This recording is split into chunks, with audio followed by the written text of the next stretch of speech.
зал звучит гимн КФУ. Здесь снова свет мировой науки. Победитель и соискатели премии имени Николая Лобачевского. С момента основания Казанского университета математика всегда была в центре внимания казанского научного сообщества и привлекала внимание блестящих умов со многих уголков страны, которые в свою очередь внесли неоценимый вклад в мировую науку. Премия Лобачевского – одна из высших научных наград в мире. Вручается раз в 2 года за выдающиеся работы в области фундаментальной и прикладной математики. Премия Лобачевского – это одна из немногих в России научных наград с богатой дореволюционной историей и с совершенно великолепным набором лауреатов, первым из которых был великий нобелевский математик Софус Ли.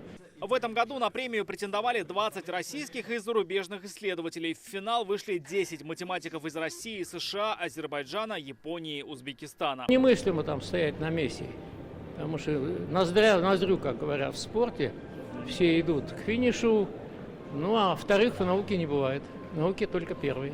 Как Лобачевский в 19 веке, так и эти светила науки в 21-м. Они занимаются тем, что как бы расширяют границы нашей реальности. Если Коперник от геометрии, как его называли тогда, дал дорогу не евклидовому миру, то эти ученые заложили фундамент нейросетей. Так говорят о профессоре из Новосибирска Юрии Ершове. Он выдвинут на соискание премии ученым советом за многолетний цикл работ по разработке топологии для дискретной математики. Именно эти алгоритмы лежат в основе искусственного интеллекта и нейросетей. Все современные направления науки, связанные с теоретическим программированием, входят в дискретную математику.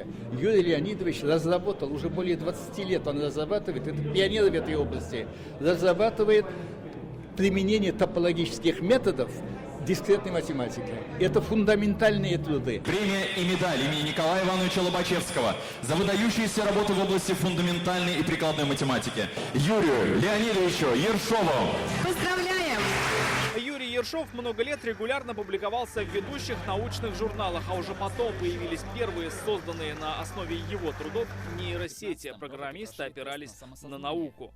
Был такой знаменитый заведующий кафедрой высшей алгебры Московского университета профессор Курыш Александр Геннадьевич, который коротко и ясно сказал следующую вещь, что если заниматься только приложениями, то скоро прикладывать будет нечего. К медали прилагается денежная премия в $75 тысяч, но важнее вклад в науку. С премией Лобачевского лауреат получает и мировое признание. Рамиль Шайдуллин, Сан Саитова, ТНВ, Казань.